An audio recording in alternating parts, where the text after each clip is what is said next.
मैं आपको एक कहानी बताता हूं जो एक छोटे से गांव से शुरू होती है, रवि नाम के एक लड़के के साथ। एक मिट्टी का घर सोचिए, एक टपकती छत, एक टूटे हुए चूल्हे पर खाना बनाती माँ और एक पिता जिसकी थकी हुई आंखें सब कुछ कह देती थीं। रवि के पिता खेतों में मजदूर का काम करते थे, शांत, थके हुए, पर अपने बेटे के लिए हमेशा उम्मीद से भरे। रवि को पढ़ना बहुत पसंद था, पर किताबों के लिए पैसे भूल ही जाओ। तो जब भी स्कूल में कोई पुरानी किताब फेंक देता था, रवि उसे उठा लेता था और रात में टॉर्च की रोशनी में पढ़ता था। उसके पास चप्पल भी नहीं थी, बस सपने थे, उसकी दुनिया से भी बड़े। पर जब रवि 10वीं क्लास में था, उसके पिता बीमार पड़ गए। इलाज के लिए पैसे नहीं थे। रवि को स्कूल छोड़ना पड़ा और उसने बस स्टैंड पर एक छोटी सी चाय की दुकान खोल ली। हर सुबह 5 बजे उठकर दूध लाना, दुकान लगाना, यात्रियों और ड्राइवरों के लिए चाय बनाना।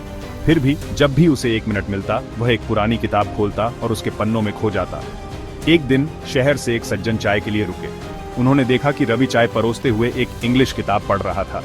उन्होंने पूछा, तुम पढ़ाई क्यों करते हो? रवि ने जवाब दिया, सर, मैं जिंदगी में कुछ बनना चाहता हूँ।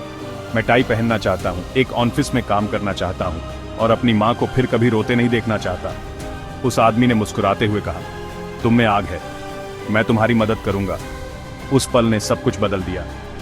उस आदमी ने रवि को शहर ले जाकर एक एनजीओ में काम दिलवाया, जहां वह दिन में काम कर सकता था और रात में पढ़ाई।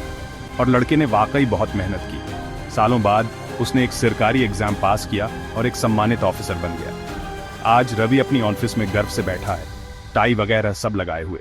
उसकी माँ अब एक अच्छे घर में रहती है। उसके पिता की आंखें गर्व से चमकती हैं, थकान से नहीं। पर रवि अपनी जड़ों को कभी नहीं भूला। वह बच्चों को मुफ्त पढ़ाने के लिए अपने गांव लौटता है और कहता है, बड़े सपने देखो, पर उससे भी ज्यादा कड़ी मेहनत करो।